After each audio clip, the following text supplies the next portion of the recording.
ورحمۃ اللہ وبرکاتہ۔ وعلیکم السلام ورحمۃ اللہ وبرکاتہ۔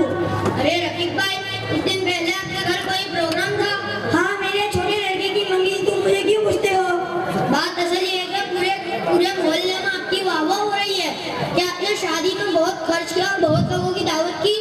ہاں، خرچ کی تو بات ہی مت پوچھو، 20 سال کی جتنی بھی کمائی ہے تمام اس میں لگ گئی ہے۔ اب اس کی شادی ہے، مجھے فکر ہوتی کہ پیسہ کہاں سے لاؤں۔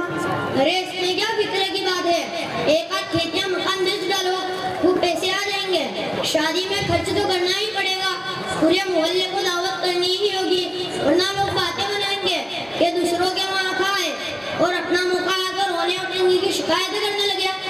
سلیم بھائی، میں نے میرے بڑے لڑکے کی شادی میں کھیت بیچ دیا تھا، اب لے دے کر کھانا پینا گزارن چلانے کے لیے کھیت بچائے، وہ بھی اگر بیچ دوں گا تو پھر کیا بچے گا۔ اب سوچتا ہوں کہ یہ سود پر 10% سے پیسے لے آؤں۔ رفیق بھائی دیکھنا، میں آپ کو سمجھاتا ہوں کہ یہ بیاج پر پیسہ لا کر آپ بھی میری طرح حیران نہ ہو جاؤ۔ سلیم بھائی، آپ کو کیا ہوا ہے؟ آپ تو کھاتے پیتے سکھی ہو، آپ کی 20 انگلیاں گھی اور سر کڑھائی میں۔ ارے رفیق بھائی، یہ تو تماچا کھا کر گلا لال رکھنا پڑتا ہے، ورنہ تو ہاتھی کے دانت کھانے کے اور دکھانے کے اور۔ سلیم بھائی، آپ کو کیا ہوا ہے؟ آپ بات صاف صاف کرو، کچھ سمجھ میں آئے۔ آج تک میں نے اپنا دکھ کسی کو بتایا نہیں ہے، مگر آپ کو سمجھاتا ہوں کہ یہ بیاج پر پیسے لا کر آپ بھی میری طرف پریشان نہ ہو جاؤ۔ بات ایسی ہے کہ میری بیٹی کی شادی تھی کہ اچانک میرے دادا کا انتقال ہو گیا، زیارت وغیرہ کا سارا خرچ میرے ذمہ آ گیا۔ اب میت میں کتنا خرچ ہوتا ہے وہ تو آپ کو معلوم ہی ہے، سارا پیسہ اسی میں خرچ ہو گیا۔ اب اس کی شادی ہے تو 10% پر بینک سے بیاج پر پیسے، اس خیال سے لایا کہ اس سال کی کھیتی سے سارے پیسے چکا دوں گا، مگر کھیتی اچھی نہ ہوئی تو گھر میں کھانے سے زیادہ نہ بچا تو پیسے چکانے کے لیے کھیت بھی بیچ دیا، پوری رقم اسی میں چلی گئی، اب گھر کے سوا کچھ بھی نہ بچا۔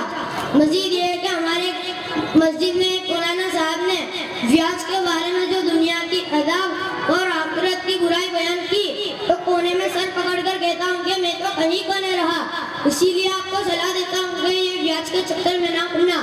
آؤ ہم دونوں مولانا کے پاس چلے تاکہ کوئی راستہ نکالے۔ مولانا صاحب، السلام علیکم ورحمۃ اللہ وبرکاتہ۔ وعلیکم السلام ورحمۃ اللہ وبرکاتہ۔ مولانا صاحب، یہ سلیم بھائی ایک پریشانی میں ہے، آپ ہی کوئی راستہ نکالو۔ آپ کی کیا پریشانی ہے؟ مولانا صاحب، میرے بیٹے کی شادی ہے، میرے پاس پیسے ہی نہیں ہے، اگر خرچ نہ کروں تو لوگ باتیں بنائیں گے اور بے عزتی ہوگی۔ ہاشم بھائی، شادی یعنی نکاح، یہ تو اپنی شریعت میں بہت ہی آسان ہے، اس میں کیا پریشانی ہو؟ جس طرح اپنے نبی صلی اللہ علیہ وسلم اور صحابہ کرام نے شادیاں کی، اگر ہم بھی اسی طرح کر لیں تو زیادہ خرچ نہیں ہوگا۔ مولانا صاحب، شادی تو ہمیں ایک دم سیدھی شادی ہی کرنی ہے، بس گھوڑا اور بینڈ باجا لانا ہے اور پورے محلے کے لیے، پوری بارات کے لیے لگژری کرنی ہے اور پورے محلے کو 4-5 قسم کا کھانا کھلانا ہے، بس اتنا ہی خرچ ہے۔ ہاشم بھائی، آپ اس کو سیدھا سادہ نکاح کہتے ہو، اپنے نبی صلی اللہ علیہ وسلم نے کبھی بارات نہیں نکالی، باجے بجانا تو سخت حرام ہے اور اپنی طاقت سے زیادہ کھانا کھلانا بھی منع ہے، اس طرح کے کاموں کے لیے شریعت اجازت نہیں دیتی۔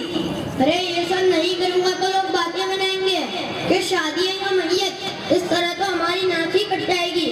کسی بھی طرح سے ہمیں بینک سے بیاج پر پیسے لا کر شادی میں خرچ تو کرنا ہی پڑے گا۔ ہاشم بھائی، ذرا خدا سے ڈرو، تم لوگوں کو بتانے کے لیے اور اپنی واہ کے لیے یہ سارے کام کر رہے ہو، حالانکہ رسول پاک صلی اللہ علیہ وسلم نے فرمایا جو لوگوں کو بتانے کے لیے کوئی بھی کام کرے گا لوگوں کے سامنے ذلیل ہونا پڑے گا، صلی اللہ علیہ وسلم بھی ناراض ہو جائیں گے۔ کوئی فکر نہیں، سماج کی ناراضگی کا تو خیال ہے اور تم بیاج پہ پیسے لانے کے لیے بھی تیار ہو تو دھیان سے سنو، جو بیاج پہ پیسے لیتا ہے دیتا ہے وہ دنیا میں تو تنگی اور پریشانی کا شکار ہوگا ہی اور آخرت میں جہنم کا حقدار ہوگا۔ رسول پاک صلی اللہ علیہ وسلم نے فرمایا جو بیاج پہ پیسے لیتا ہے دیتا ہے اس کے لیے جتنے گناہ ہیں اس میں سے سب سے چھوٹا گناہ اپنی صحیح ماں سے زنا کرنے کے برابر ہے۔ تو ہاشم بھائی، تم دنیا والوں کی واہ واہ کے لیے اتنے بڑے بڑے گناہ اپنے ذمہ لے رہے ہو۔ مولانا